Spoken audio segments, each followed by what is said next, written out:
7 سٹوریاں بھی سن لی، یہ معجزہ ہو گیا تو وہ معجزہ ہو گیا، اللہ کی کتاب کو لفٹ نہیں کرائی۔ بعد میں اگر اعتباری آتی نہیں، اگر کبھی ایکسیڈنٹلی اواخر عمر میں جا کے قرآن پڑھنا شروع کیا،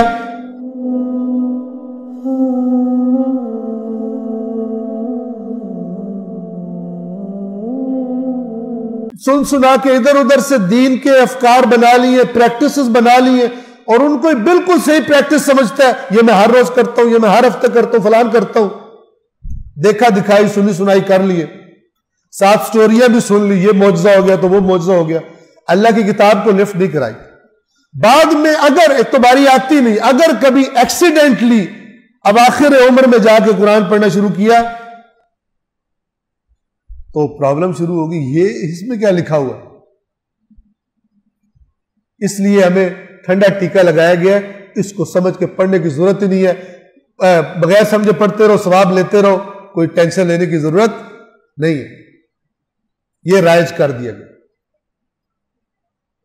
بیسیکلی بغیر پڑھے تلاوت جو رائج کر دی گئی اور سمجھ کے پڑھنے کو رائج نہیں کیا گیا، بیسیکلی اس کے پیچھے ابلیس ہے، بعد میں نہ سمجھ لگے رہے اس کو، بیسیکلی ابلیس ہے۔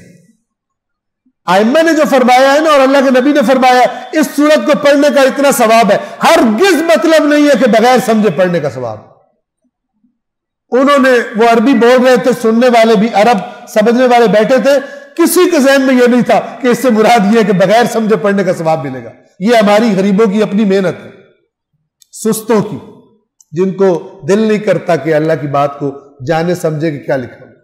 اب جب یہ ایسی باتیں پڑھتا ہے کہ جو اس کو بدہضمی کرنا شروع کر دیتی ہیں، تو رجوع کرتا ہے اپنے قبلہ پیر کے پاس، اور وہ اس کو ایسی گولی دیتے ہیں کہ باقی عمر کے لیے پھر سکون ہو جاتا ہے۔ کہتے ہیں تو نہیں سمجھ سکتا اس کو، کیونکہ اس کے کئی معنی ہوتے ہیں۔ اب جب کئی معنی کی بات ذہن میں بیٹھ جائے، اب آپ خود سوچئے توجہ سے، جب کئی معنی کی بات ذہن میں بیٹھ جائے تو لوگ کیا سمجھتے ہیں؟ جو مجھے سمجھ آ رہا ہے ہو سکتا ہے وہ نہ ہو۔ تو جو آپ کا ٹرسٹ اور اعتماد ہے وہ ختم ہو جائے۔ آپ کہتے ہیں چھوڑو، فائدہ کیا؟ وہ بندہ کتاب پڑھے کہ جو پڑھ رہا ہوں کنفرم تو ہے کہ یہ وہی بات ہے، اس کا تو کنفرم ہی نہیں ہے۔ وہ جو روایات میں بات آئی، میں نے عرض کیا بطون والی، وہ گہرائیاں مراد تھی کہ جتنا اس سمندر میں تیراکی سیکھتے جاؤ گے اتنی اور چیزوں میں پتہ لگے گی۔ انہوں نے ابلیس سردار ہے اس لشکر کا، اس نے اس کو الٹ دیا۔ اس نے کہا کہ اقیم الصلاۃ کا معنی یہ بھی ہو سکتا ہے نماز نہ پڑھو تو بھی کچھ نہیں ہوتا، آلٹرنیٹ کر لو۔ ہمیں تو سمجھ نہیں آ سکتا، ٹھیک ہے نا؟